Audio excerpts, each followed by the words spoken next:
100 years, in 2124, we will all be buried with our relatives and friends. Strangers will live in our homes which we fought so hard to build, and they will own everything we have today, including that car you spent a fortune on. Our descendants will hardly know who we were. How many of us know our grandfather's father? After our death, we will be remembered for a few years. And a few years later, our history, our photos, our deeds go into the dustbin of oblivion. We won't even be memories. Maybe if one day we stopped to analyze these questions, we would understand how ignorant and weak the dream of obtaining everything was, always having more and more, without having time for the things that are really worthwhile in this life. I'd change all that to live and enjoy those walks I've never taken, those ungiven hugs and kisses to our children and our loves.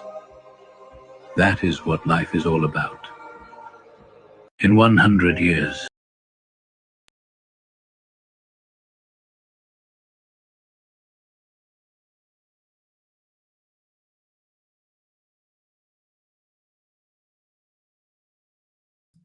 Okay, now I got it together. Apparently, if you press a space bar, StreamYard drops your stream and mutes your mic. But we should have sound now. Let me know if you guys hear it. Still no sound. It's always weird because you guys are delayed a little bit. So it's hard to take feedback from the comments because it's about 30 seconds behind. Look great though. Thank you, Extra Sloppy. Appreciate that. I hope you guys are doing well out there. That thing, that little clip I started the show with popped into my Instagram feed, and it really got me thinking about contribution. And at the end, it has like that super deep, like, what is your life's purpose? And at some point, everybody stops and reflects on that. Like, what am I doing? Does this job really matter? Am I making any contribution to life? Like, is there, what is it that I'm doing? And I think a lot of people start to struggle with that a little bit. And what I tend to always lean back to is contribution. Like, how are you contributing to either yourself, which is probably the most important form of contribution, which is self-improvement.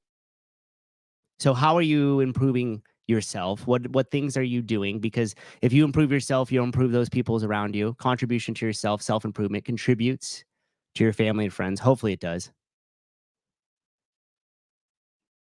And I think that at the end of the day, the contribution to those around us, to ourselves, and to our community is pretty much the only thing we actually have. And when you make a contribution, hopefully you do it in a positive way that leaves a lasting effect. But also your contribution, your ability to produce work creates you money. It creates the things around you. But I also do think that it also creates a little bit of legacy in the sense of what you leave behind. That clip was talking about material possessions, like, I need a bigger house. I need to have the bigger car. I got to have the thing, right?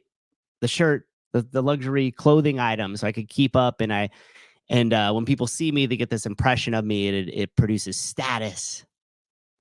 But you can't take any of that with you, inevitably, where we're all headed to. And it doesn't actually do anything for anybody else. And in fact, majority of the times when you're trying to have that outward display of status or outward display of look how great I am, it actually ends up just making other people feel shitty. So it's a minus in that bucket. And I think that contribution also makes us feel useful. And if we're useful, I think that we're happy. You hear a lot about this like happiness and all this other stuff. And I really think that the only path through happiness is through struggle and is through contributing to those around you. You could go out and buy a boat and shit like that and hey, I'm happy I'm on a boat. You might be temporarily. But unless you're able to share that with other people, then it doesn't really do a whole lot. And once all those material possessions are gone and fade into the background of memories, the only real thing that we have is hopefully a contribution that made such an impact, made such a change in the world that it carries on without us. I've also heard this. Here's a contribution to all you guys out there, not you live listeners, because you guys are pretty much stuck with me. But the ones that listened in retrospect, if you put it on 1.5 speed, I heard the show's a lot better. So sometimes when I think about people and the contributions that they want to make to the space that we're all in, the health and fitness space, the CrossFit space, whatever the case may be, really you have to ask yourself, what is your intention? And I want to bring this up real quick. I wish it would just pause on the fucking thumbnail. That would be amazing. Oh, old Mitchell's contributions. Old Mitchell. I was on the phone with Sevon earlier, and I was like, holy shit, we found the guy. We found patient 0 in the mind virus. This dude right here is making 0 contribution to the health and fitness space, and he's making a negative contribution to the CrossFit space. He is, and people like him get on getting off on other people. They see this issue happening in the CrossFit space, and I know, and you guys have seen all the shows, you go on and you get 10,000 views if I'm willing to talk about the CrossFit Games and the situation with Lazar.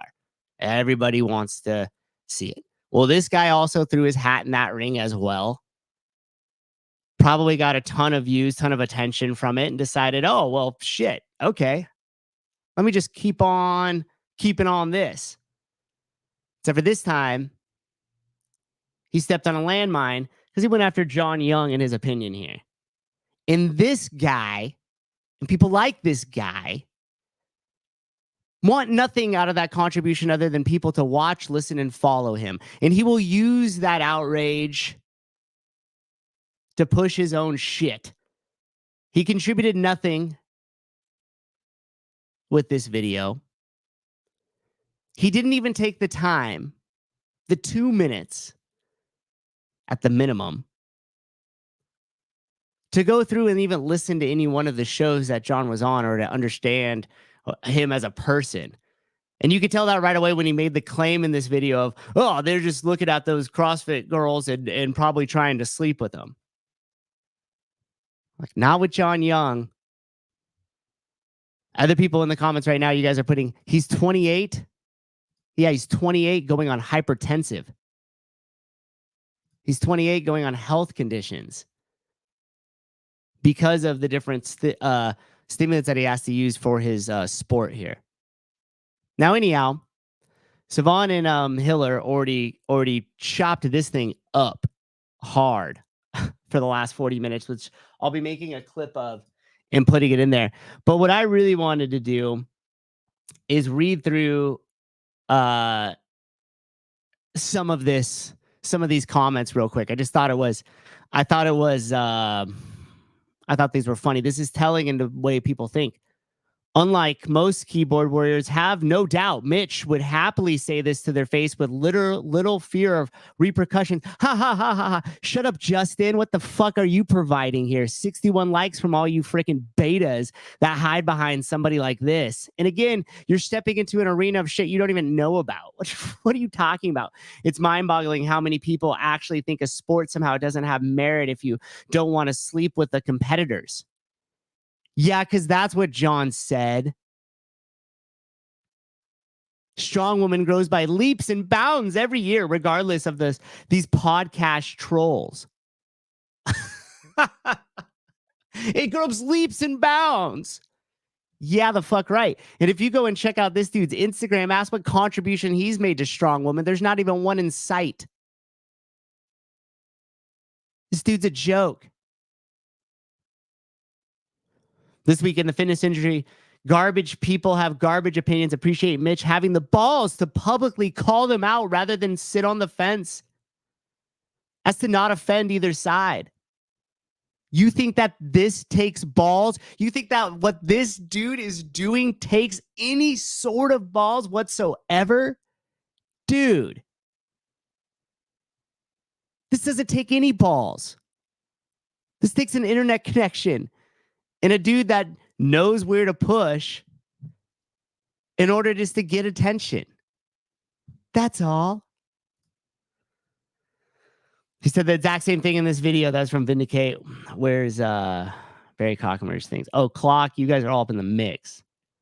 Yeah, because again, people don't even know what the fuck they're talking about. They're just mad that they can't lift as much weight as strong women do. Yeah, that's what I'm mad about. What are you talking about? I got plenty of enough money for the supplements just to wreck my fucking body so I could do a sumo deadlift and call it something important. This has been to be my favorite comment. The Highlander 3 2 hours ago. The fact of anyone from CrossFit talking trash at this moment is absolutely astounding. What the fuck does that even mean? Oh my goodness. And then 108 other idiots liked it. What? Yeah. Hey Mitch, big fan of your dick in my butt. It's misogynist, not misogynist. And then you got ZXL over here talking about the misspelling. How about the definition of the word? Why don't you start there? Hey, Mitch, you're completely using the wrong definition of the word. Possibly that. Oh my goodness. It just, you could easily just go through this whole thing and understand that there is nothing of value. There is nothing of value that is being offered by this dude. He's like a weak Captain Save-A-Ho. Now, you guys have to remember, I went to high school in like the early 2000s, right? And I remember it was like a E40 song called Captain Save-A-Ho. And these were the type of dudes that like huddled around the chicks and tried to be their friend and get in the friend zone and give them all this shit. Ultimately, so that way they're liked. And if they're really lucky, the girl might bring them out of the friend zone. Save a who? Save a hoe. And that's exactly what this dude reminds me of. There's nothing here. It was just an opportunity to pile on, put some more outrage about the CrossFit space. Hiller's comment. Oh, no, you didn't.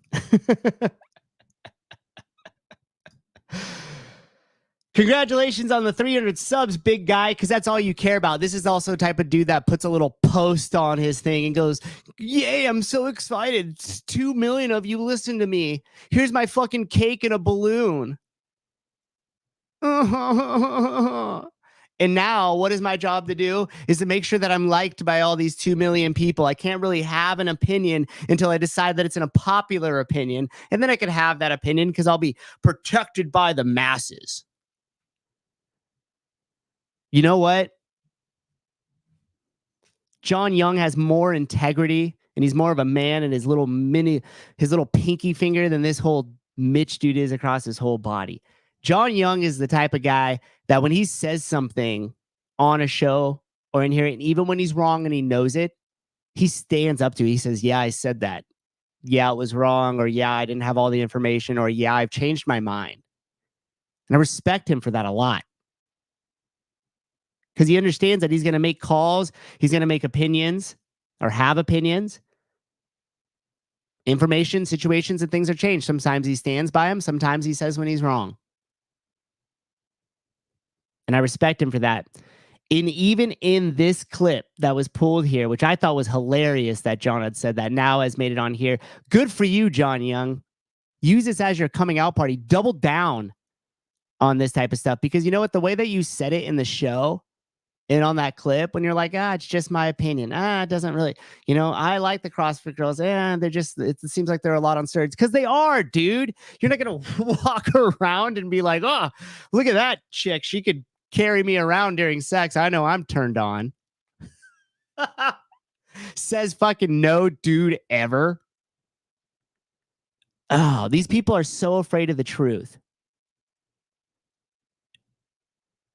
The reason why I'm so passionate about it, 2 reasons. Number one, John Young's a friend of mine, and he's somebody who goes out there, puts his opinions out online, backs up what he says, admits when he's wrong. I respect that.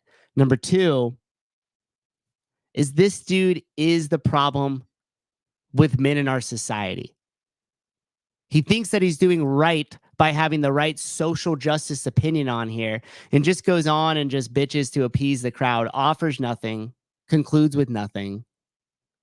Nothing's going to change, hides from the truth, doesn't even take the time to watch or do anything with the shows or understand any of the opinions or who John Young is, and then just puts this up here. So you know what? Lift kind, be heavy, or yeah, lift heavy, be kind. Yeah.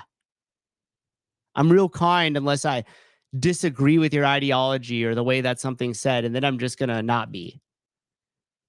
Yeah, whatever. Done with that, dude. But if you want some good entertainment, scroll down. I do CrossFit, so I am in that world. The number one thing I think CrossFit got wrong in the early years was encouraging the demonization of other forms of fitness. Oh, really? Did you, Stormy? Stormy Calm? Wow.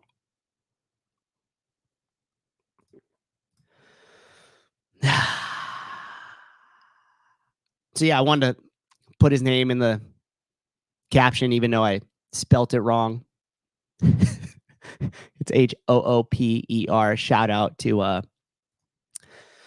Peter, aka Pedro, aka Coffee Watts and Pods, for shooting me a text. He's like, "Hey, this is misspelled." I'm like, "Thank goodness," because I'm an idiot. Barry McGockiner.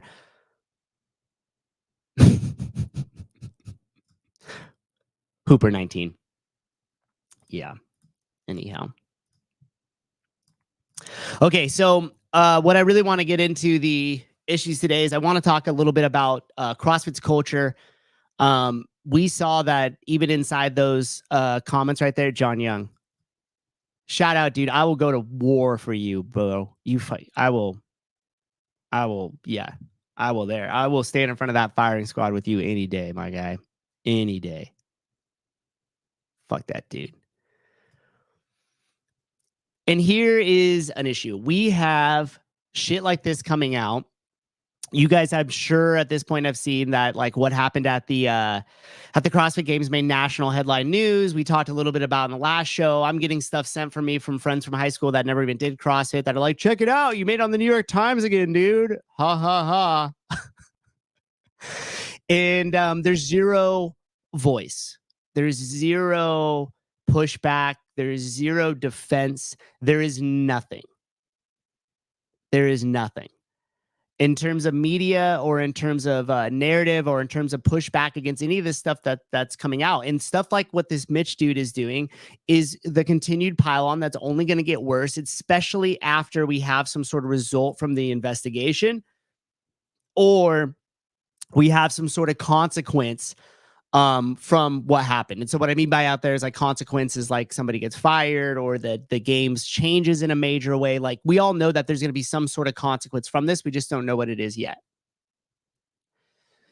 And the fact that there is nothing in terms of messaging or media or anything like that coming out of CrossFit HQ is a huge issue because you have given none of your affiliates any ammo to push back against this.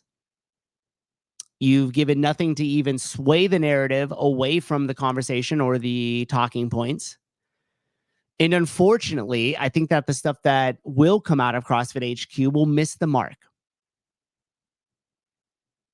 I think it'll miss the mark.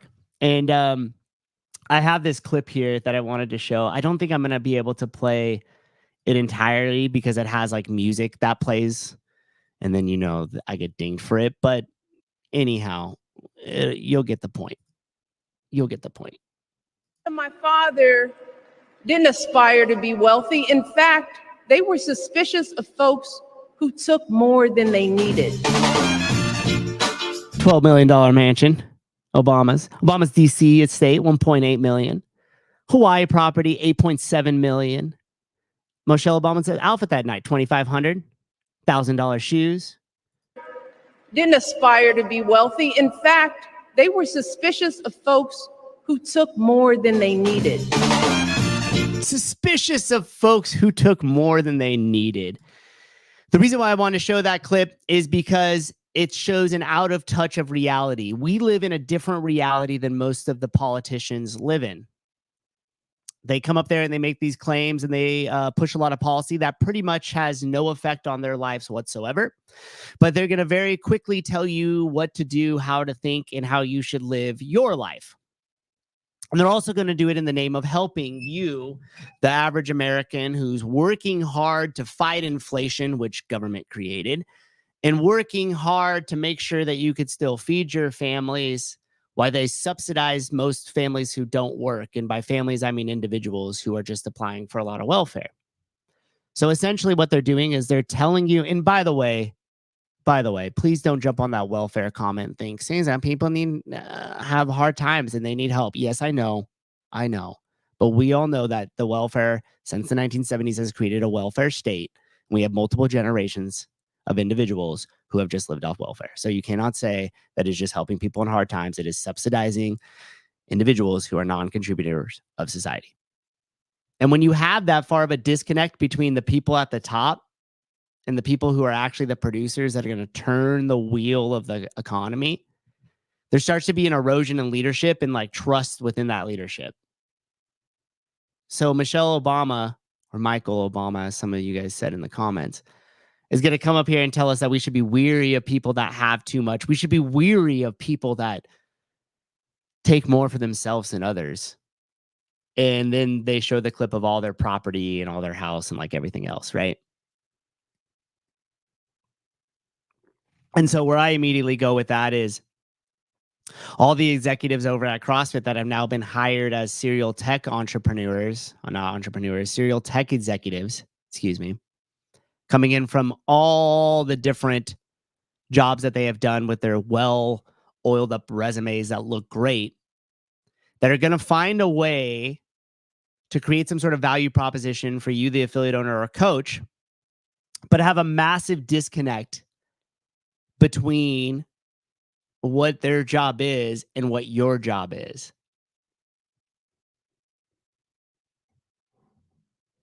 And so as I continue down the processing of what exactly CrossFit HQ does for CrossFit affiliates, and I get the question all the time, is are you still going to be an affiliate when my time comes to make that decision? And the thing is like, or the truth is behind that, is as I sit down and make a list of reasons to stay versus reasons to leave, it's not looking that great. It's not looking that great. And I will kind of share that with you guys probably in a different show.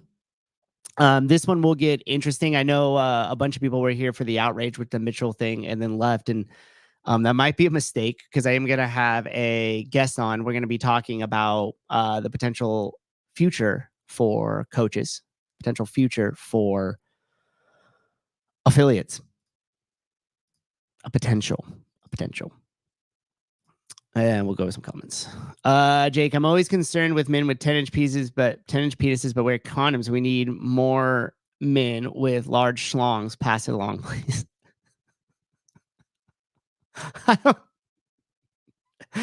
Oh my gosh. What a freaking comment to bring my guest in here on. That's kind of ridiculous, but whatever. Okay, so I also put this new song in that I was gonna play at the beginning, but I forgot.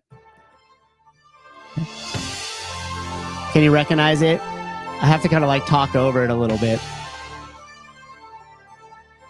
I don't know if this one will get dinged, but all right, so here we go. We're bringing a guest we got here. Sound effects. Oh no, it's frozen. Okay, you're back. Do you recognize that song? Do you know where that song's from? I recognize it, but no, it's an older song. Like it's one of those ones that like sounds like a different song.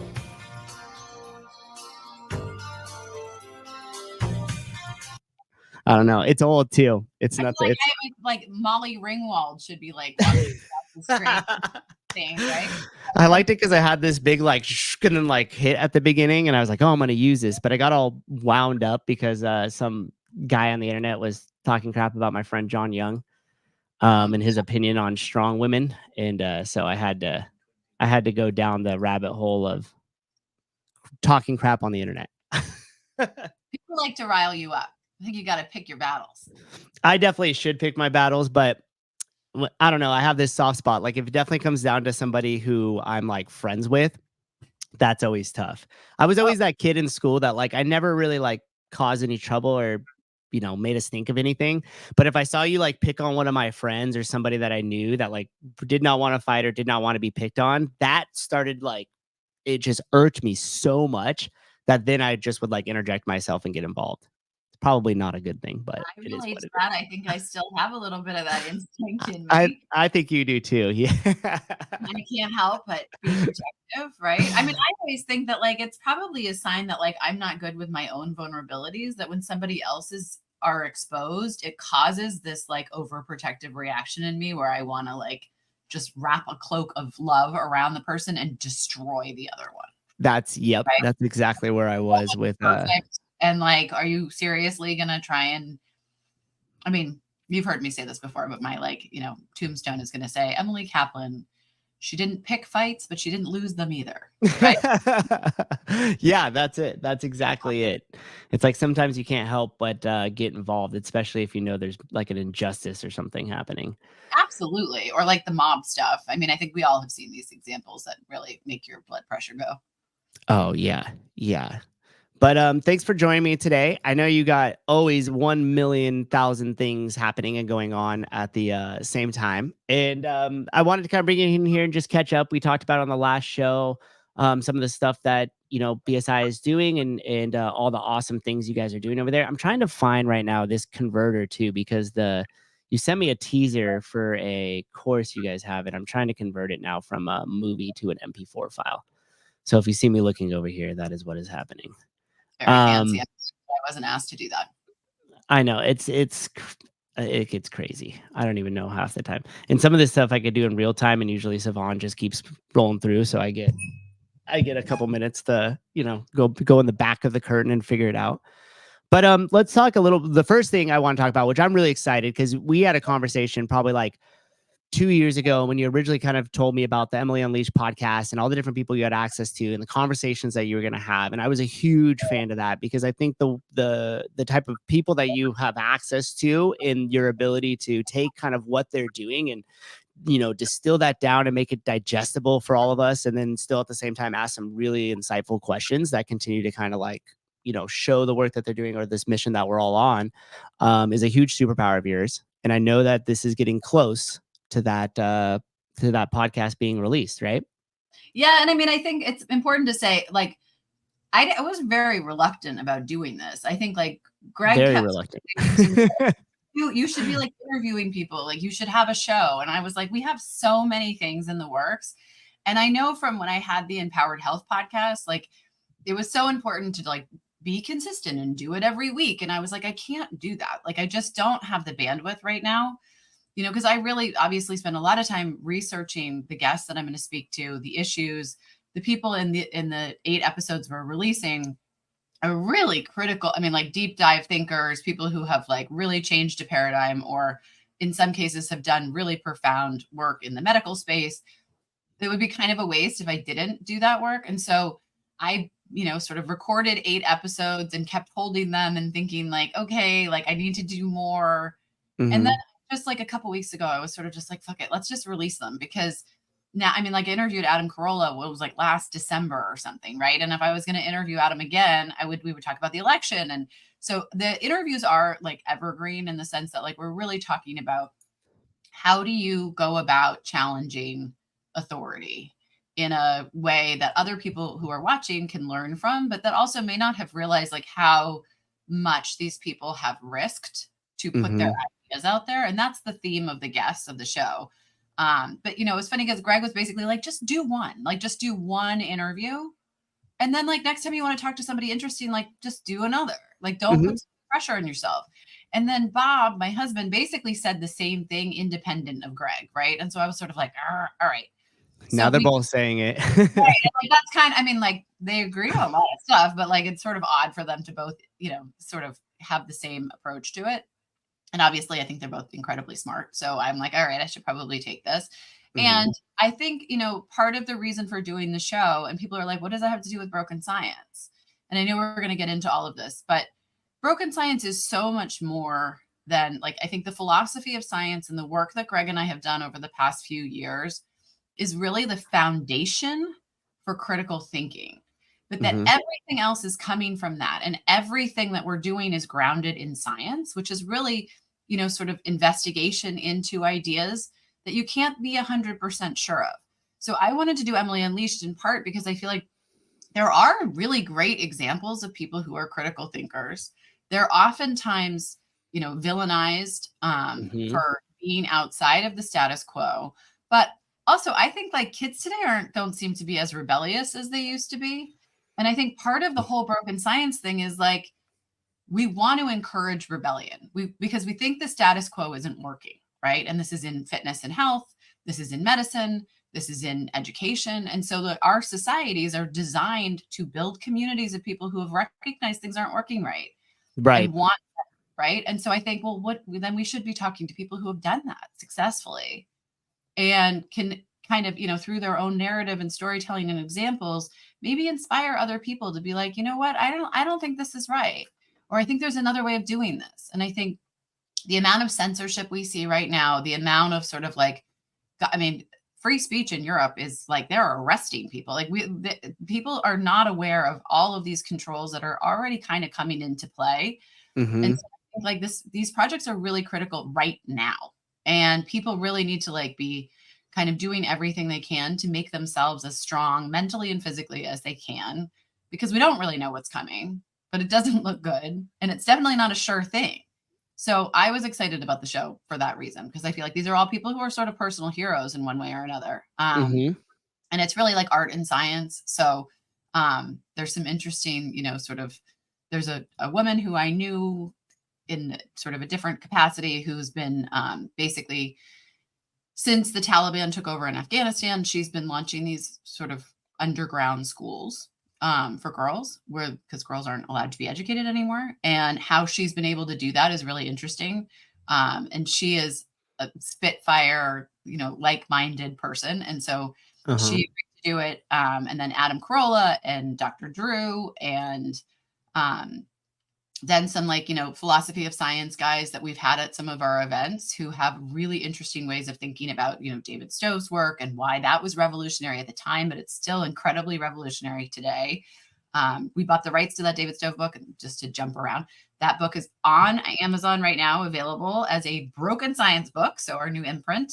Okay. And that's going to be out in October. So that's really that. Greg and I are both really excited about the fact that we we're able to buy the rights to that book. We're republishing it, and it's only for $30, whereas it was like hundreds of dollars before because there weren't very many copies available. And I worked with an incredible designer, so the whole book is redesigned, very gorgeous. But so it really is like a raid. Like, it's hard to say like who are the guests, other than that they're all critical thinkers. Some of them are really famous. Some of them are not. This guy, Josh Vetty, who I actually found through Instagram, who's taken a bunch of like hip hop and rap music and played it with the violin. Yeah.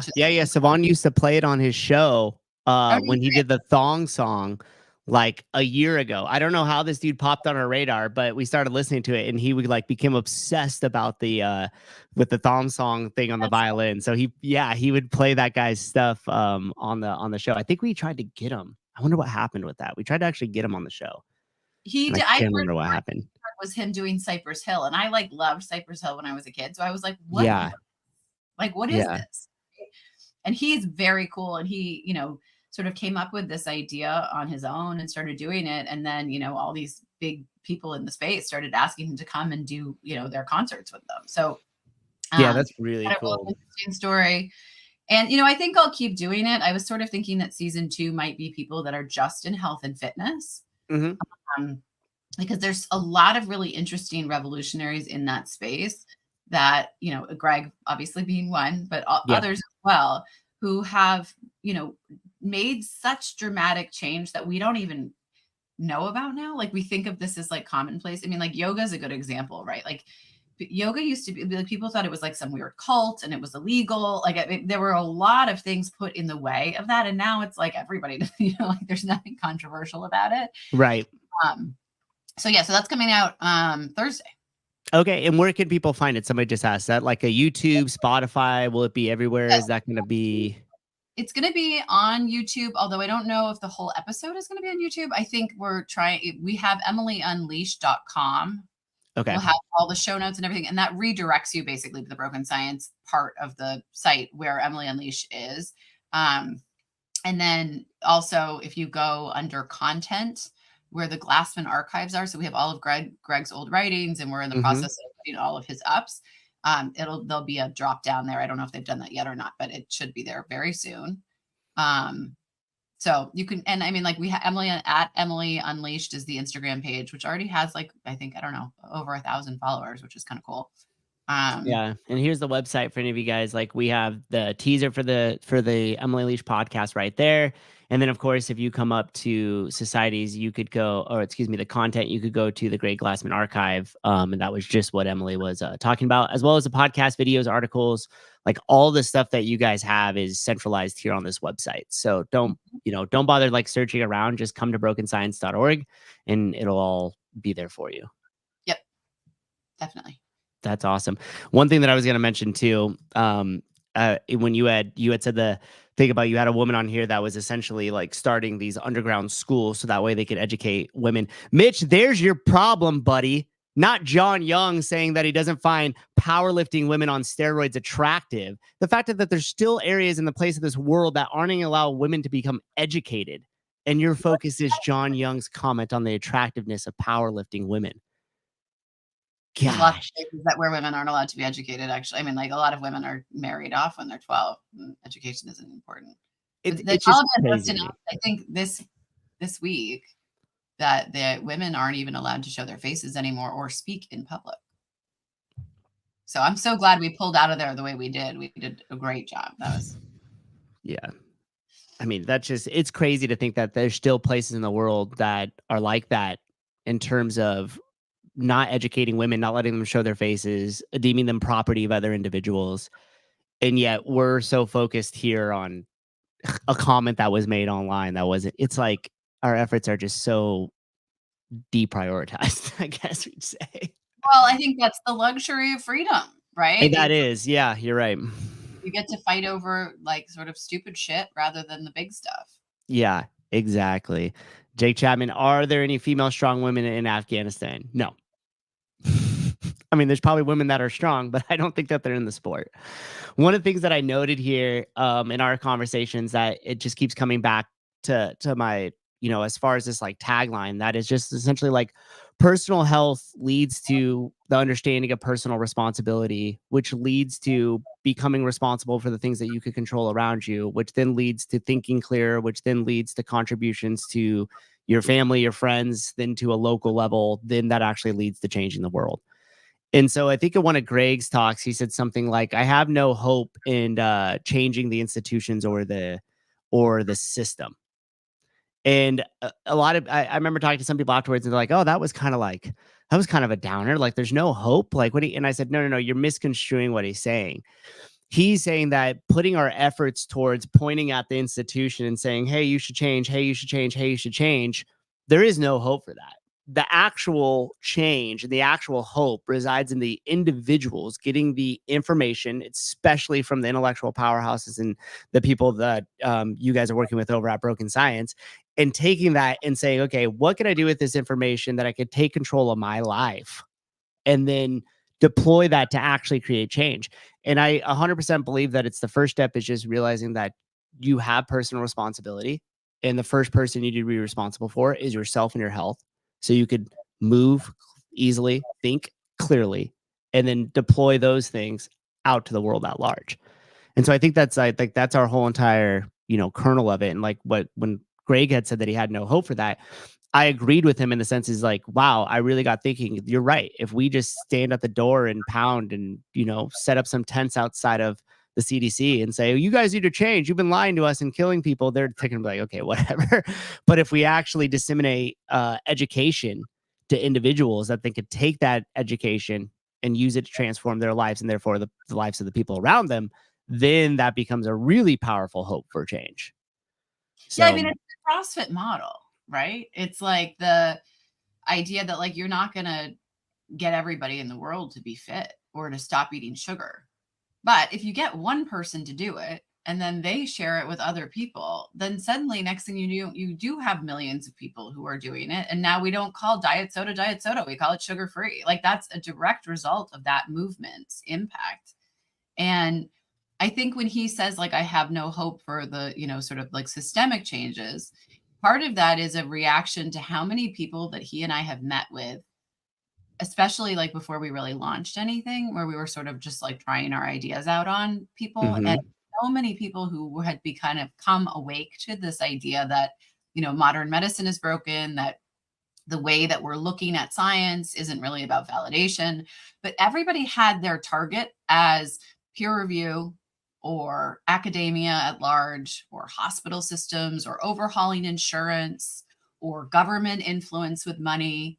And we were both like, no, actually, like these are all outposts that are going to be really, really hard to change if they're changeable, right?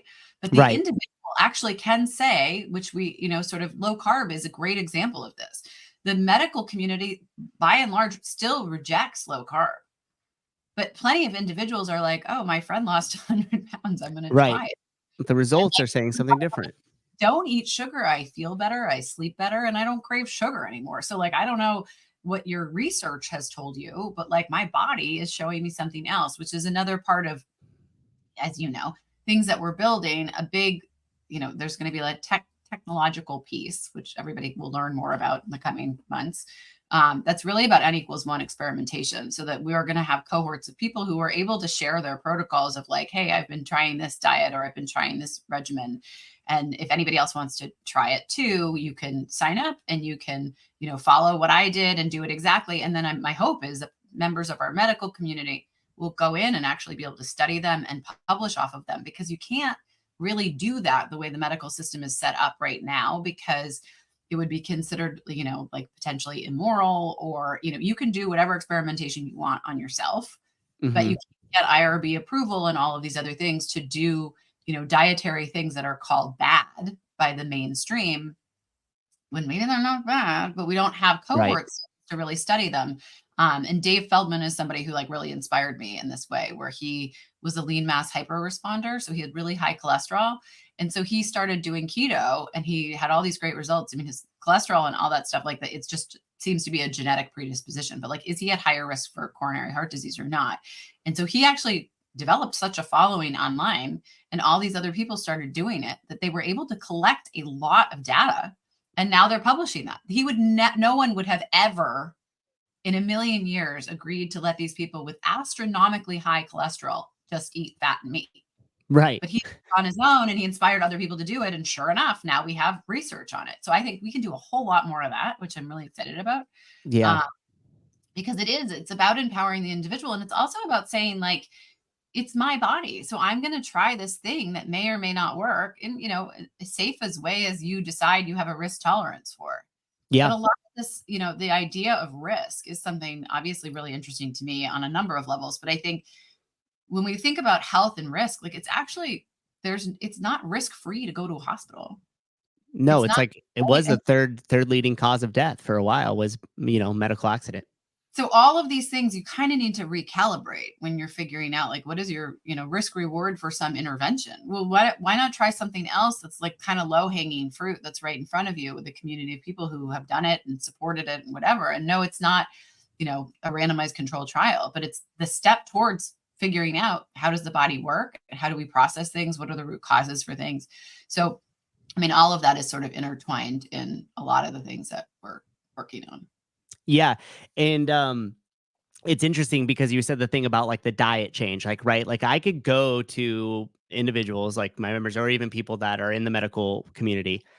And if I start having this conversation like, hey, well, have you only tried to eat meat and fruit for like 30 days? Just cut everything out, fruit before noon. After that, just meat. Like people would look at you and be like, whoa, let's not get crazy. Like that could be really harmful. But if I have that same conversation, I say, hey, my 13-year-old thinks that they want to be a transition from a male to a female. We're going to pursue puberty blockers. Don't hear shit. We're okay with that. We're in fact, we'll even support it to a certain degree in terms of society at large, right? Even though the meat and fruit thing, maybe you have a bad bathroom incident or something like that, but you could quickly say like, hey, this isn't really agreeing with my, digestive system and I'm going to change back. No big deal. You don't have that two-way door with the puberty blockers. No, and so and it's just funny that like so many people don't even understand that research. Like I, because of stuff in Massachusetts that I became interested in, started looking into the research. This is all based in Europe and it's all out of one clinic, which did most of that research 10 years ago. And they were looking a lot at like kids who, were suicidal or depressed, wanted to transition. And the justification was like, it's much better for them psychologically. And it turns out that now we have 10 years later, like these people are just as depressed, if not more, because it turns out like men don't want to date women who have transitioned and gay men don't want to date people who have transitioned because like lesbians want to be with women. It like, Right. So who's your social, like, who are you dating? Like if this is like you become so isolated in that it actually causes a huge amount of damage. And as we know, you can't go back. And it does seem like there's all these like cancer risk factors. But for me, the whole thing is like, just put a logical hat on. You cannot get a boob change or like breast implants until you're 18. Yeah. So like we've acknowledged that people like young people, adolescents go through a lot of things about body dysmorphia, right? Or wanting to change something about themselves. And as a society, we've put some guardrails on those when it comes to, cosmetic surgery. Right. Why is that any different? And I think if you're 40 and you want to have people call you you're a man, you want to have people call you a woman. Like, I don't really care. It doesn't impact my life at all. But I think as a society, we really do have a responsibility to be protective of children and honest with them. And I think in a lot of these situations, nobody's talking to these kids. I mean, I know in Boston Children's Hospital, there's a friend of mine who is a surgeon, a big plastic surgeon. And he was saying to me that it's like a secret, but there's like a mass exodus of doctors because the way that they're handling the, trans surgery process is that a lot of times the kids are coming in with parents and the doctors are worried that they're going to say the wrong thing. So they don't ask any questions. And so there's no other surgery that anybody should have. If you go to a surgeon and they don't tell you the long-term risks or the risks associated with, not doing it, like what are the alternatives, things to try in the meantime? Like, where is your head in all of this? Like, certainly if it's a, selective surgery, you need to think a lot about like emotionally, like, is this something that you're going to want to do in 10 years? Like, where are you? They're not asking any of that stuff. And parents feel just like kind of lost. And it's like, if you can't have an honest conversation about, hey, we really don't know the long-term effects of these things. So like, this is a huge gamble. So like, we want to just educate you on what this could look like for your son or daughter in 10 years. They're not doing that. That's like medical malpractice 101. And it's happening everywhere because of exactly what you're saying, where there's this sort of social sense of like, you don't want to say the wrong thing and you don't want to offend anybody. But yeah, I can't imagine there anything more offensive than somebody not educating you on potential risks for something that that's forever.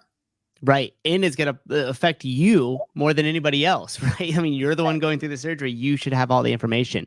And that's why I think what you guys are doing over at Broken Science is so awesome, because if you go back and even listen to the podcast that you did with like Ken Berry, and I know you've done this on a couple other ones, where you could actually like, you're giving essentially this blueprint of like, hey, when you go to the doctor, if you find out XYZ, here's a list of questions that you could ask. So you could have an intelligent conversation with your doctor just to understand your risk, what you're being exposed to, so you could just make a better decision.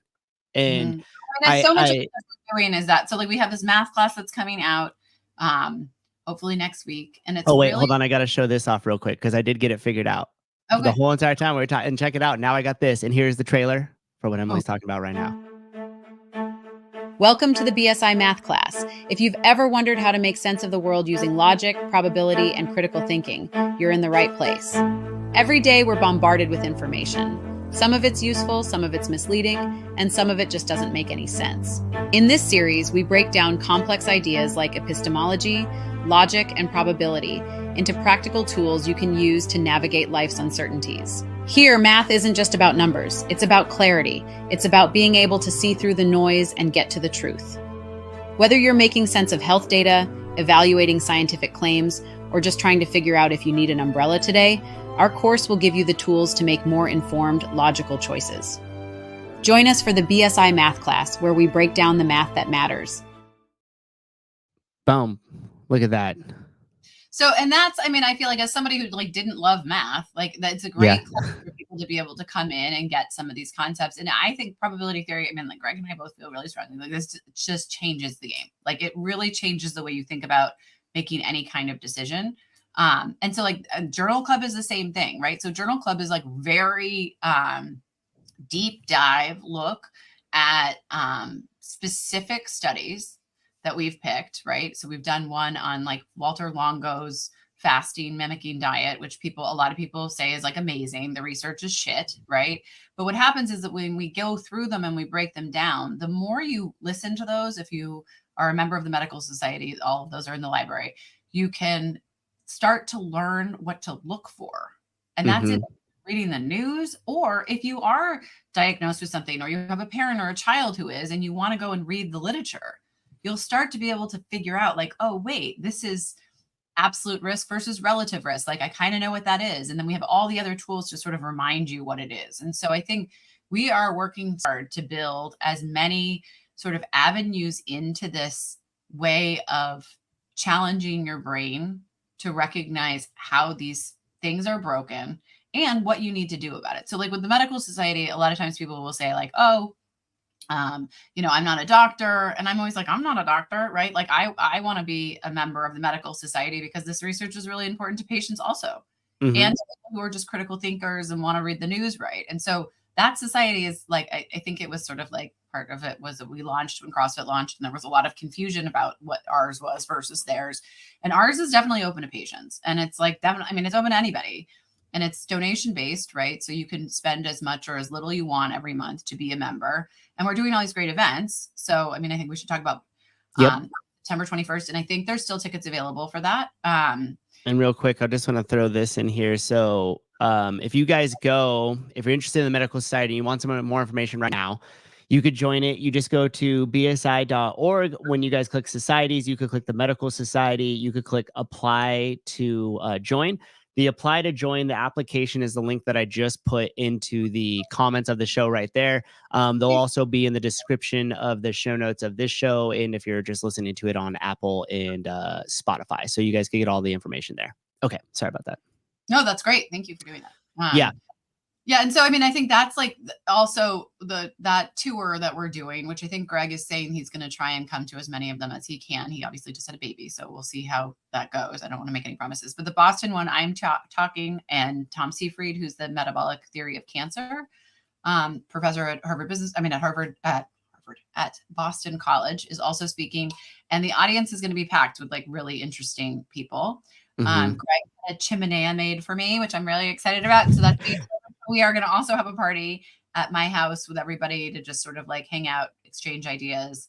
And, you know, these are going to become for members of the societies only, but they're not right now. So, so yeah, I could still go to this if I'm around and you want to come and hear what the society is about and you're not really sure, like you'll get a taste of it, and you'll also get to meet other people who are involved. So we have a bunch of members. I mean, the society is growing, so I don't even know how many we have right now. That's a current question, but we have a bunch of people who are members who are flying in from all over the country because they're so excited about gathering in person. So we did it in New York. The next one's in Boston. Then I'm speaking at Strong New York, which is the biggest fitness conference convention in New York. The first weekend in October. Kenny, I forget his last name, does that, right? Shoot, I'm blanking on his last name. But yeah, great guy. Cool dude. Yeah. And Karin, I think, is listening. Maybe she could write his name in there. I feel terrible. I can't remember. Yeah. Karin, what's Kenny's last name? Help us out a little bit here. And then she and I are going to Hilton Head. I don't know if you're coming to that. And then we're going to do one in LA and then in Atlanta. And and so those are great. Santucci.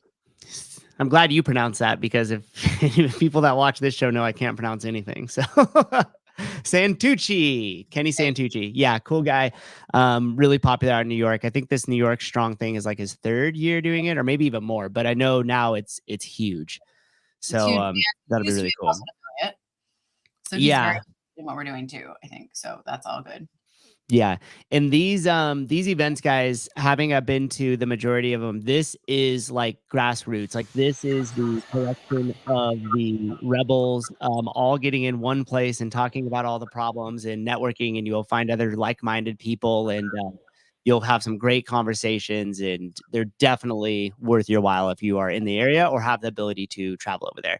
And yeah, Karin's thrown a bunch of them in here. We got Hilton Head October 7th. We have LA November 2nd. She has Atlanta December 6th. So if you guys go to that, to the Broken Science Initiative Instagram, or just sign up for the newsletter and all that on brokenscience.org, you guys will be informed. On the homepage there, the top menu has a events button that has all of them. So you can. Yep, it's literally in bold right across the top in this yellow thing. You can't miss it unless you're an idiot like me. And there's all the dates right there, and you guys could get all the information on there as well too. So definitely go check that out.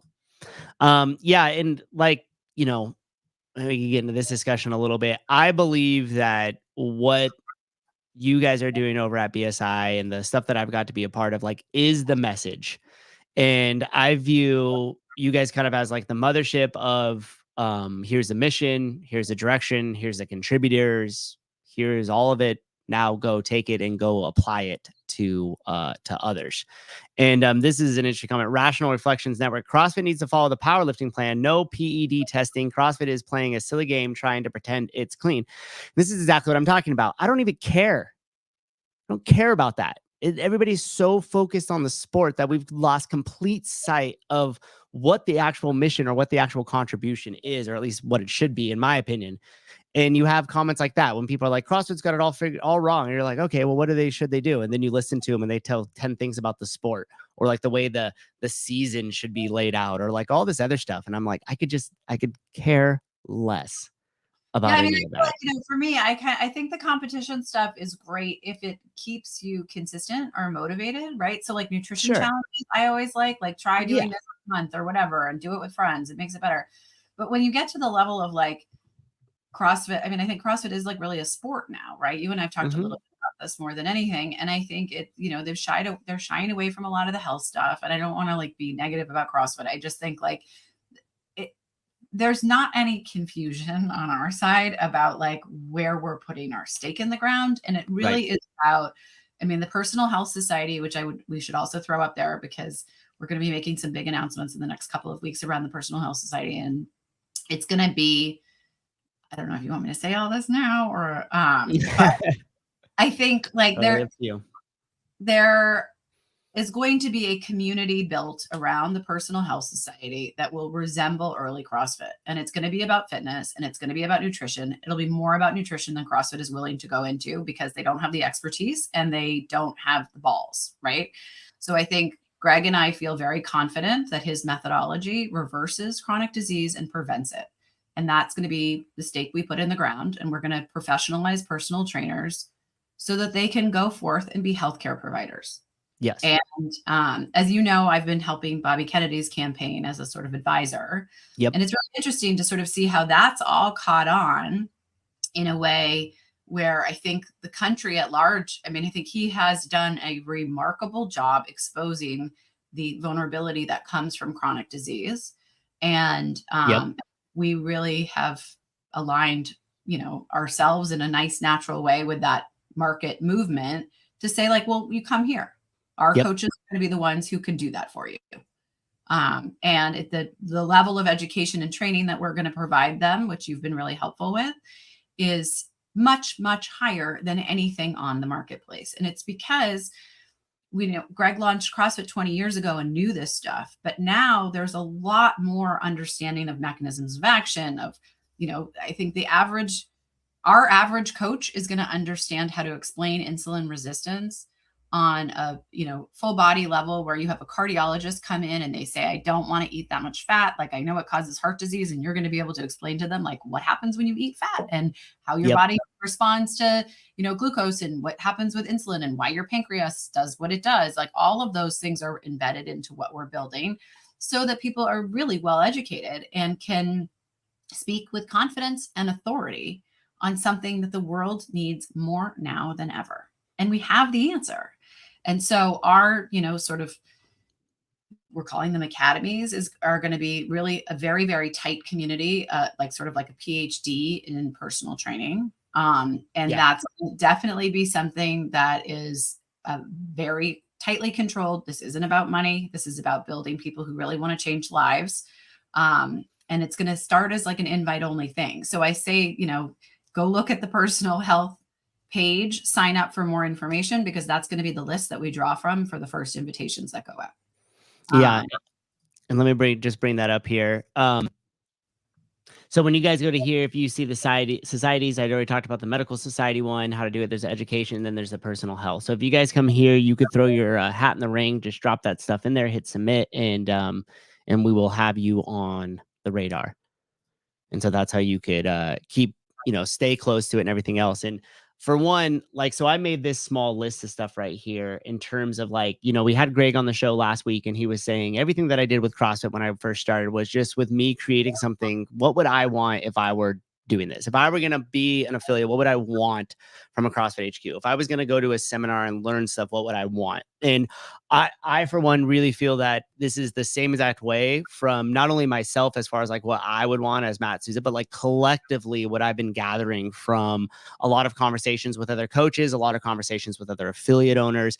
And just real quick to speak on your point about competition, I do think in the way that you talked about it on a local level, it's a really powerful tool. And it's a really powerful marketing tool. You don't have to look any further than Crash Crucible and what J.R. Howell is doing over there in South Carolina, because I can tell you that even when we did the quarterfinal stuff where we streamed it, we had tens of thousands of people watching, a bunch of people watching live. The second that stream went down, JR would turn and be like, all right, get all this crap out of here. I got my noon class starting in 10 minutes. And it was like the people that were the competitors that were just there where all these thousands of people came to watch him are now like taking down signs and moving stuff out of the way because JR's got to make room for the noon class to come in. And even though we had a lot of fun with the competition, even though, it was this big shining star we held up, the second that was over, it was back to business for him. And he was just simply using that as a tool for fun to showcase to his members. All his members brought people in to like watch it. And then he got members from that. So for me, outside of that local level is where we tend to get lost a little bit, right? It just becomes more about the sport. Anyhow, I wrote a quick little thing out here about like, what would it mean for me if I was an HQ? Like, what would I want? Number one, I would have to be able to learn something from the leadership. I have to. If I'm going to follow you, I need to be able to learn from you. If I can't learn from you and you don't have anything to offer me, I'm not going to follow you. Number two, there has to be a mission and a vision and some sort of direction given. Okay. Like I need to be attached to something larger. Like I don't care if I'm telling people I'm going to go out and save the world and they, 80% of them are just like, don't even acknowledge you because they think it's crazy. 30% of them hate you for it and will attack you thinking your idea is stupid. And 10% will be like, yeah, I'm on board with that guy. I want to join. Right. But I need that. I need that mission direction. I also need a culture. And the biggest dissemination of that culture in the past has always been through the L1. Well, they have completely moved everything to online. You could still take in-person courses, but it's been devalued. So for me, I have to have that in-person connection, whether it's something like the Evolution of the Revolution tour, where we're listening to awesome people speak, getting fired up and being there with like-minded people, or whether it's some sort of seminar that is being offered that I could go and get around these people and learn information and we could exchange information and I could take that back to my gym and deploy it to all my members. The other piece too is I need to have some sort of litigation or legislation. We need to have somebody who's watching the larger mechanism of the system. It could tell us, hey, there's some crazy shit rolling downhill, guys. Be prepared. Watch this language. Look what they're trying to do, right? The other piece is I need somebody who's not afraid to make a hard claim, to put the line in the sand and say, this is where we fall and this is the truth and we will die on this hill. Like you need to have that. The other one too is high profile individuals that we could partner with in a space. How do we leverage these other like-minded individuals that may not be inside of our gyms doing the same exact exercise, but are on the same mission and have a lot of people that are listening to them? How do we get those people into the fold to some degree and utilize them as distribution tools? And then the last one here I put is just media. Which you guys, if you go to the Broken Science website or the Instagram, you can see all the talks that have been given that most people didn't have access to. You can see broken down versions of that. We're rolling out courses through media now and everything else. So when I sit down and I think about everything that BSI is offering and the potential things that we'll be rolling out into the future, I get really, really excited about it because I know that we could take all the awesome work that you guys are doing and apply this to individuals on a boots on the ground type of setting that allows them to take all these tools and then therefore actually make the changes that we need in the world. So, I love that list. I want you to send it to me actually, because I feel like that's Yeah. a great like sort of framework. And it's things that we've obviously thought a lot about. I think, 100%. Yeah. And so I just wanted to put that together because I had a lot of questions, especially in the affiliate forum at school.com. And like people are asking, like, what are you going to do? Like, well, what do you even expect out of them? Like, well, what would you want? Right. And I was like, well, let me sit down and get really clear on what it is that I want and how this would actually not only help me, but my local gym community and then my community at large. Yep. And I really feel that was it there. Yeah. And I mean, just to go back to that thing you said about them putting the L1 online. Yeah. Like that was the differentiating factor between CrossFit and the NSCA.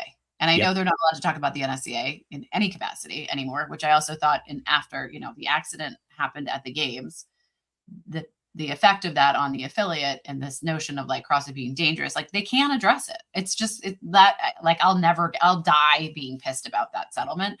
But I think the fact that like you don't have to like coach somebody squatting or show people, right? Like that whole part of the L1 was so critical because you're learning how to coach in person, right? Whereas the other places are all Scantron tests, right? So it's a huge differentiating factor. I don't know. I mean, I don't know enough about them going online to know how they're handling that. But I almost, that's like, should be a challenge to their accreditation because I think ANSI accreditation requires you to have an in-person component. Are they like meeting up with people who do it online to watch their... I'm just basing off what's forward facing and what majority of people say. So I'm getting a lot of ads ran from HQ right now directed at me. And they're two things. They're either selling me t-shirts and hats or they are pushing the course, which the first time I saw it was a couple weeks back. I was like, this is awesome. And then I click the learn more button and it doesn't even give me an offering for an in-person version. It only gives me online versions. God, it makes me think they're, the whole direct to consumer thing is just totally legit because that's why, that's such an important part of that educational model. It's huge. And for me, the other portion of it is... Well, we do have new t-shirts and new merch and we have a new store that's going to be unveiled soon. That's right. Yeah. We do have great stuff in the store. Just any pictures? It's yes. Yeah, the shirts are actually incredible. But for me, it was just really weird in the fact of like, why would you push everything to be online that way? When the big intangible piece was actually watching the way the trainers handled themselves. Right. It gave you a role model. So when I watch a trainer see somebody who squat just looks like a complete train wreck and you're like, holy crap, how are they going to untangle this mess? And you go and you see them break it into small pieces and do it. You're like, oh, okay. And then they turn to the group and they say, okay, blah, blah, blah, blah. And somebody raises their hand. It's like, well, what if they did this? And like, okay, great question. Here's how we handle this. Like you lose all of that. Right. It's all gone because now you just have a trainer that number one, you're probably just watching a bunch of modules first. And then the interactive piece is just going to be me handling a Zoom thing. And like, how are you going to establish a culture or anything? Not make sure that people aren't cheating. You don't, it's So once I saw that, I was like, oh, now the whole entire culture, which was passed through those L1 seminar staff members and the flow masters and stuff is going to be diluted at best and gone at worst. Horrible. That's so depressing. Yeah. And so, it's just continuing to go down that path. So anyhow, let me see if I could bring up real quick because I do. So Jess showed me, speaking of shirts, a couple of these shirts that were amazing. Okay, that's me doing a pull up on a light pole. Don't know how that. Oh, that's on my favorite. I'm like, how can I show these t-shirts and not show? So funny. Click back. It's me. Okay, let me see if I could. Hold on, because they're not on any entity, and I don't want to display my text messages. Let me see if I can move this. Just one second. Not as good with my back end work as converting that video as I was getting these t-shirt things pulled up. Okay, so let's see if I could show it. Entire window. Entire screen. Okay. Mixed science. I'm breaking it. Oh, shoot. Now I don't know if I can pull. Can you see them over there? Okay, that's my text message. Bring that away. Okay, let's see. Let's see if I can bring another one up. Wait, why aren't they? Uh-oh. Come on. Should have better Well, they'll be technical on our ability. shop at some, I mean, like, I think maybe Friday. Yeah, there's this one. I just love the takes of like the other. So the co-ed naked thing, I wonder if anybody in the comments remembers that, because Jess and I went to high school together, right? So we've known each other forever. And this was like a big New England thing. So like Harvard, Dartmouth, like Princeton, everybody had co-ed naked, like lacrosse, football. And then they had these like rough, tough, and in the buff, like funny slogans. So Yeah. she and I, we have to do that for Broken Science. And then like, I feel like you, Greg, everybody was like, what the fuck are you talking about? Like co-ed naked? Like I've never heard of that in my life. And Jess and I were like, well, we're still going to do it because it's like those are like classic old school shirts, but maybe it was an East Coast thing. Yeah, I've never really heard of that, but no doubt it'll do well. This one's cool too.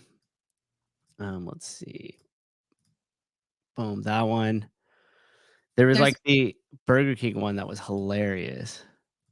Yeah, the Burger King one is pretty good. If I just knew how to actually shuffle through this. I mean, I think we have a great designer now who's helping us with all this stuff, and he's really creative. Yeah, I don't know why it's giving me so much trouble. I can't even like click it on the text message, but there was one that said there's no voting in science. That one was awesome. This one, I thought that was cool. The puke in the lab coat. Yep. Yeah. And so anyhow, there'll be a bunch of cool stuff over there. And where can they find that? Is that store attached to the website as well too? Yep, just Broken Science. It's a part of the drop down. I think, unless it's nope, it's right there on the main menu. Shop. Awesome. Yeah. So you guys could go over there and also get some cool stuff to sport at your gym and stuff as well. Yeah. But yeah, so I think we've kind of let on a little bit of what's trickling on behind the scenes, and I think if you guys all want to still continue to be in the know and be a part of it, go on over to thebrokenscience.org, sign up for either the Personal Health Society there or the Medical Society. You'll also find all the information on the events. You guys will want to go to this events because as this thing starts to roll over the time, the months, and the years, this will be the time when you'll look back and be like, wait, you could have just shown up to those things in the past. And everybody's like, yeah, you just had to send them an email and they're like, great, we'll see you at this time. Here's the address. And you're like, fuck, I wish I could do that now. I can't even get into these things anymore. So I would definitely take advantage of being at kind of this grassroots of all of this stuff that it's unfolding, because being able to peek behind the curtain myself a little bit, there's a lot of really cool stuff to be excited about that I'm personally excited about to continue to carry on the mission and the vision and everything that originally got me into the health and fitness space. So that'll be great. Is there anything else we want to chat about before we let you go there? I know you're very busy. Well, So I mean, I think the other, I feel like I have a list of all of these things that we're working on, and we don't need to get into all of them because there's a lot. But the other thing to mention is that Greg is working on a seminar that we're hoping to start booking out for January, which is going to be like an L1, but for your mind. And it's fucking awesome. I'm so excited. Like I see his notes and stuff, and it's very cool the way he's putting it all together. So I think, in the next 9 months, a lot of these things that we've been working on for a couple of years are going to come to fruition, which is both like sort of terrifying for me and also really exciting. Yeah. And I think, we have this, like, our team is amazing. Everybody's really dedicated to the mission of helping people and getting the word out and, doing whatever we can to try and build communities around health and autonomy. And so, I think it's all really exciting and fun. So I know I'm super. I feel like the one ask I have is like if people like all this stuff, like share it, because the truth is that, like, I've done some interviews and, like, obviously Greg goes on Savan's show, but we're so focused on producing the work that we need to do a better job of, like, spreading the word about what we have. I mean, we have, like, the math class, like, is a huge labor of love that's taken a lot of time and resources and whatever. And, it's coming out, and Emily Unleashed is coming out. We have this whole investigative section that we haven't talked about, that's deep dive investigations into different things. That's going to be on the website. We have the book coming out. We have the, Fitness Society coming out. We have the education around that coming out. Like, there's a lot, and it's been a shit ton of work. I just want to make sure that like people know it's there, Yeah. so they can access it when it's out. And so, oh, and the 9/11 challenge. We should talk about the Yes. So, see, there's like too many things. Yes. We No, thank you. I'm glad you brought that up because I had the thing queued up here. doing a collaboration with CrossFit Crave Mm-hmm. and the King's CrossFit Box and the state of Ohio to sort of honor and support first responders on 9/11. And the challenge you can register for on brokenscience.org. And it is really like, for us, a way of supporting affiliates. We feel like this is a way of driving traffic into boxes, as well as obviously honoring and supporting those who have fallen or fell on 9/11. And I really liked this. I mean, this sort of was brought to me, and I thought, Greg started CrossFit really with law enforcement and military. And so like us sort of going back to those roots on so many levels and everything being grounded in this idea of science and then also in community building, this felt really important to me. So I'm going to Ohio for this. I'm excited to go, and I'm very excited that we were able to be helpful to them. But this is something that, it's Ohio, but it really, like, you can go and register to do this at your box. It can be for anywhere, and then you can promote it however you want. And it should be the kind of thing that's just fun and like helps bring your community together and might bring some, the state is doing a lot of getting in touch with all of the first responders in the state. So those people may be looking for a place to go and do this, in which case they'll see your box. So we have on the registration page, you can register as an individual or you can register as a location. So anybody who wants to anywhere in the country could register their gym. And then if people are looking to do the challenge, they'll find your gym. So it's just sort of a thing that we wanted to do to help the affiliates, like drive some traffic into affiliates and also, work with the state doing this sort of like cool memorial project. Yeah, really cool. And like you said, getting back and speaking to the base and finding ways to contribute that will allow us to work with that base and then also bring people into the gym. If you're a location hosting this is great. That's how this whole thing got started. I remember I could think of like 3 of them off the top of my head, like CrossFit for Hope, when they did that, the Hot Shots 19, when they did that, the Support Your Local box that Greg and them rolled out immediately when gyms were being shut down. This type of stuff is extremely helpful and continues to push the mission forward. Brian Clark, Motown CrossFit is registered. Awesome. He also put a huge heartfelt thank you for all your hard work. And Brian, then my cheerleader, he's so sweet. And then Tyler asked, can't comment on BSI articles. Is that feature out yet? You can if you're registered on the site.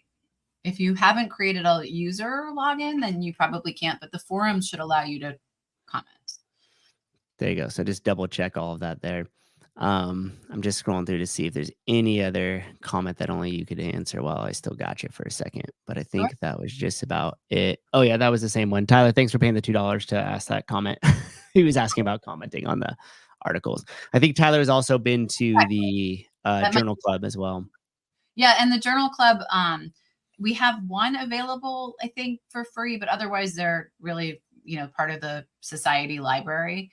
But again, that's donation based. So like that was also, misreported, unfortunately, as being $2,500, which it is. If you want to pay that much, that's what we think the value is. But certainly if you don't, or you can't, we would still love to have you and share all the information with you. Awesome. Okay, well, great. I think we got a lot of the stuff out, and I know we'll have more conversations in the future. So thanks. I appreciate you coming by and hanging out for a little bit. And I'm grateful for all your help. I feel like someday soon, people are going to realize how integral you've been to all of this and loyal and supportive. And that isn't lost on me at all. Oh, well, thank you. I appreciate it. Just want to carry the mission on. All right. Thank you. Have a great rest of your day. Okay. Thanks. Bye. I'm Mike Kaplan for the Broken Science. Applaud on the way out. Boom. Okay. So there you guys have it. I know there was with that, there was a lot of like soft announcements and stuff like that. And like I said, having be able to peek behind the curtain of everything that's going on, I think it's just more so about being thoughtful, making sure that there is enough meat on the bone, that most of these projects and different things are ready to be rolled out before, promises are made and things are put out there before they are nice and solid. But I've been excited to kind of slowly roll out, share some of that stuff with you guys. And I think there'll be more and more to come. WS Souza, how does their society incorporate APPs? What's an APP? I'm lost. I'm sorry. You're going to have to spell that one out for me. Sorry, dude. Souza, I listened to the summary of the 48 Laws of Power you suggested Tyson B. That is some real psychopathic shit. Oh, sociopathic shit. That's right, dude. That's right. Now you know. If you want another one, listen. Oh, look. See, I even got it right here. It's broken down into like daily laws too. This is more or less like a daily reader of different. I think I've read from it back in the day on the show when I used to just fill in for Sevon. That's not a middle finger. That's a point up. Anyone else watching YouTube app on their phone in the chat has glitched every time someone comments? Oh, weird. Wins a fight. Souza versus Hooper. Whenever, dude. Most people are going to be like, oh, that dude's huge. He would beat your ass. You're probably right. I would probably get beat up. But I'd give him hell on the whole way down. I'm making him bleed. Gonna get beat up, but I'm making motherfuckers bleed. WSAPP equals Advanced Practice Provider. And peace. Okay. And what was the original question? How does their society incorporate APPs? That's a great question. I don't know. I still think some of that stuff is still getting figured out.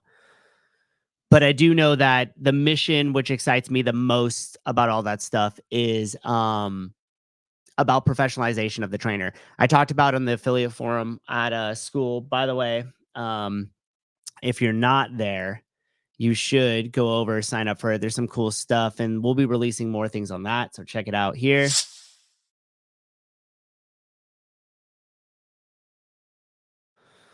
On the affiliate forum. It's free. You could go in and sign up.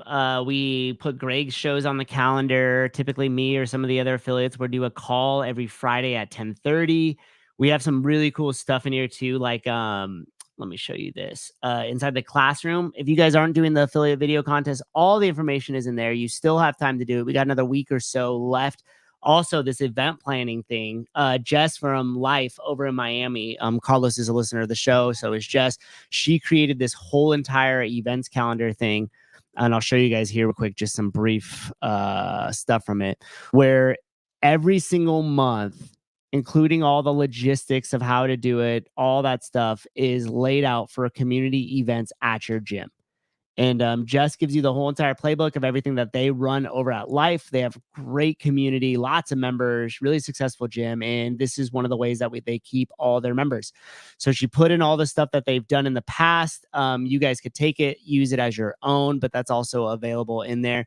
That's the paid version where she literally like lays everything out and spells everything out. But there's a version that's free where her and I just have a conversation. So if you want to, you either pay with your time or you pay with your money. So you could pretty much choose there as far as what you would want to pay with. But all that information is there. If Souza fights Hopper, Souza must go Rocky 3 on him, Eye of the Tiger. Yeah. Winded in 30 seconds. That's the main strategy. Just kind of move around fast and shit. Freak him out. After a few swings, he's all winded. Side kick to the stomach and he's out. Don't hurt his feelings, Souza. Yeah, sorry. I don't want to hurt his feelings. I just want to ruffle his feathers because he came after my buddy. Is it wrong to say I find women in the Broken Science Project attractive? Asking for a friend. Definitely not. Souza, what's your biggest takeaway from Chris Cooper on Friday? That CrossFit HQ no longer has anything to offer me as an affiliate owner. Oh, wow. Hello. Oh, wow. Hello, Heidi. Always say less than necessary. Gracio. He knows. Graciano has read the book. That's one of them. So did Hiller. He dropped one when I said the thing to Tyson. He's like, never outshine thy master. And I was like, oh, rule number 1. Someone else is familiar with it. Alrighty, guys. A lot of information kind of dumped on you. Thanks for hanging out. Thanks for dealing with me having a attitude problem at the beginning of the show, going after Mitch because he went after my boy, John Young. And lots of things to ponder and to think about. Would you ever de-affiliate? If an entity came along and all 7 of the things that I listed prior in the show were met by that entity, it would be stupid not to. I think you guys could see. There's a few people, like I made a mention on one of the shows that said, don't pay attention to what I say, pay attention to what I do. And if you pay attention and you see the things that I'm doing and how the whole thing's forming, you could kind of put the pieces of the puzzle together on your own. WS, so if you were starting out, would you open an affiliate gym or keep it unaffiliated? Totally up to you and what you think the biggest value of your $400 or $4,500 is going to get you, plus your application fee, plus your L1, plus your L2. So you just have to ask yourself that question, like, is that money or outlay worth it? And is it, what does worth it mean to you? Is that going to be members into your gym? Is that going to mean credentials? I don't know, WS, that's going to be up to you. If you are a CrossFit affiliate, you'll for sure be able to do anything BSI related once those things roll out. If you're doing part of the BSI stuff, you could for sure be a CrossFit affiliate. Just is going to depend on how much money you got and where you want to spend it. That's pretty much it. Souza, setting the demands at 7 PF of A, only had 3.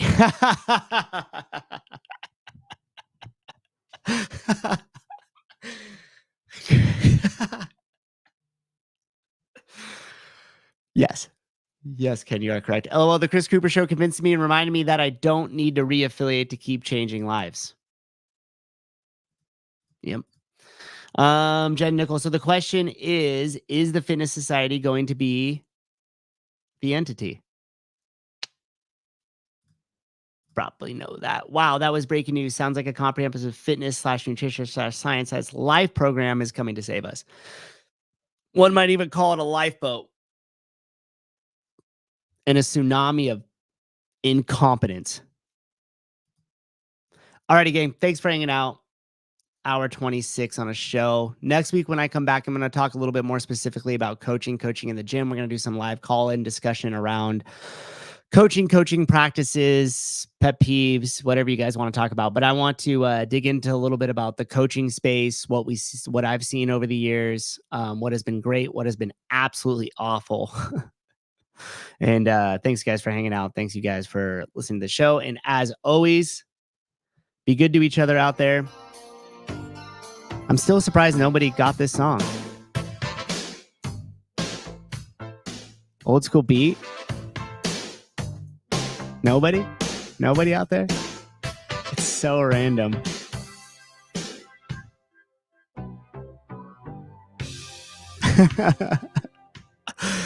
I don't think so. All right, gang. Have a great day. Adios.